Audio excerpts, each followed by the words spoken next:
As we have seen, if we have a function y is equal to fx and we do y prime, which is f prime x, in order to find the maxima or minima, we equate f prime x to 0, which is called, these points are called stationary points when for the values where, for the values of x where f prime x is 0. And then the points can be, if f prime x is 0, the points can be either maxima or minima. And how to find whether maxima or minima, we have seen that looking at the sign of slopes both on the left and on the right of the stationary points. That's one way to find this maxima or minima, whether identify whether the point is a maxima or minima. But there's another way, is just looking at the sign of the second derivative. So once we identify a point as a stationary point, then we see what is the value. So let's say x, at x is equal to a, we have seen that f prime a is 0. So at x is equal to a, f prime x is 0. Basically that's what it means. So f prime a is 0. So now we see what is the value of f double prime a. What is the sign of f double prime a? So what's the value, what's the sign of the second derivative of the function at that point? So what's at x is equal to a, what is the sign of f double prime x, whether it's positive or negative? If it is a positive, if f double prime x is a positive, then that point is a minima, and if f prime x is negative, then that point is a maxima. For example, let's take a function fx is equal to x square, so y is equal to x square, and we see y prime is 2x. So we can see that if we equate 2x to 0, at x is equal to 0, y prime is 0, or f prime x is 0 at x is equal to 0. This we can see.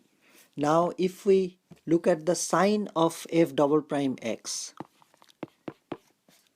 if we do that, that is 2. That's a positive number.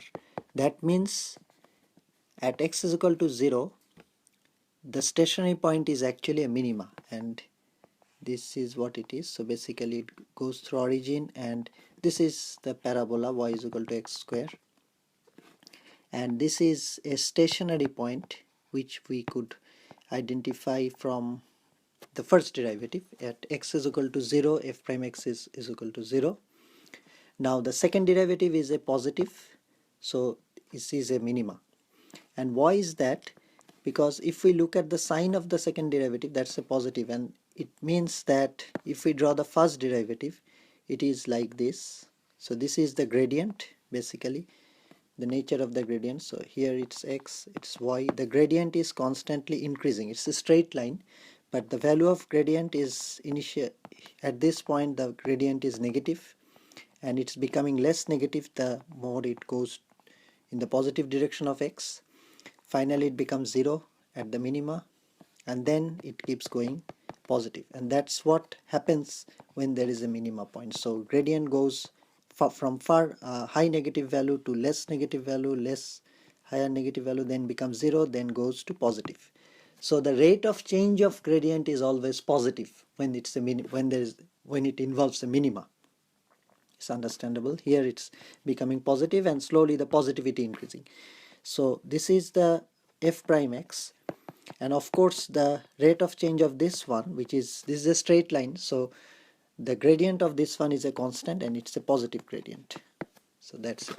Similarly, if we take obviously a y is equal to x square, which will be of course like this, and then when we look at x is equal to 0, f prime x is equal to 0, and if we take the second derivative of this one, it becomes minus 2, which is negative. And for obvious reasons, the f prime x, if we plot it, it will be like this. So initially this is a positive value, here it's a positive, this one, then slowly the positivity decreasing. Slowly the gradient is becoming less positive at this point, which is the maxima. It is 0, then it starts to become negative, and the negativity keeps increasing, which is like that. and of course this is a negative slope, negative gradient straight line. We can just see that, and the rate of change of the gradient is negative when it involves a maximum.